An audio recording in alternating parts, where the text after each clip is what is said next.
नमस्कार, मी पंजाब डक. महाराष्ट्रातल्या शेतकऱ्याला एक अंदाज देणार आहे. महाराष्ट्रातल्या सर्व शेतकऱ्याला सांगू इच्छितो की शेतकऱ्यांना तुम्ही काय करा, अचानक कंप्लीट 12 दिवस पाऊस यायचा राहिलेला आहे. म्हणून तुम्ही काय करा, 7 जून पर्यंत तुम्ही तुमची शेतीची कामे करून घ्या. कारण की राज्यामध्ये मान्सूनसाठी खूप पोषक वातावरण असल्यामुळं राज्यात आता शेतीची कामे राहिलेली, ज्यांची राहिलेली तुम्ही शेतीची कामे करून घ्या. राज्यात सध्या तरी आता म्हणजे 26 मे पासून काही काही भागामध्ये विखुरलेल्या स्वरूपाचा अवकाळी पाऊस पडणार आहे.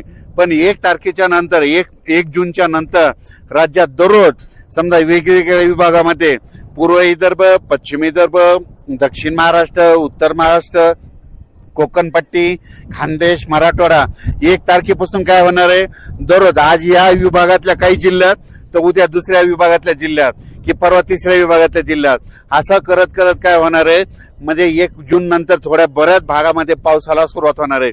मग हे 1 जून पासून काय होणार आहे, दररोज वेगवेगळ्या जिल्ह्यात, वेगवेगळ्या गावात, वेगवेगळ्या तालुक्यात असा करत करत 5-6 तारखेपर्यंत पाऊस बऱ्याच ठिकाणी बरसणार आहे. आणि त्याच्यानंतर काय होणार आहे, त्याच्या पाठीमागून लगेच मान्सूनचा पाऊस यायलाय. म्हणून हा अंदाज सर्व शेतकऱ्यांना लक्षात.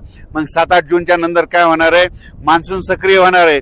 आणि मान्सून सक्रिय झाल्याच्या नंतर काय होणार आहे, सगळीकडे आपल्या महाराष्ट्रामध्ये पडणार आहे.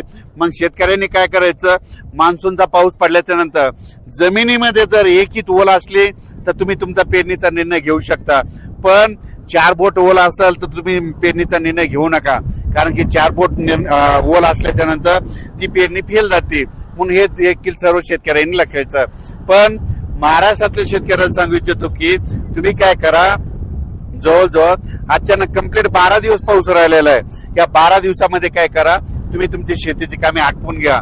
कारण की आणि मी हे जे ठिकाण आलंय या ठिकाणाचं एक महत्व सांगतो. हे मुक्तीनाथ ठिकाण आहे, म्हणजे काठमांडूच्या पुढचं ठिकाण आहे.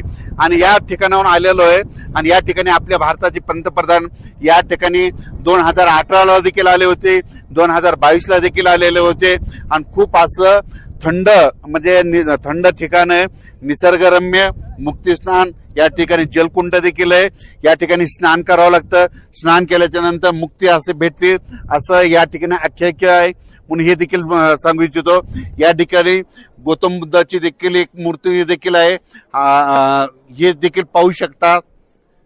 आणि असताना देखील इतकी थंडी आहे तर पाहू शकता.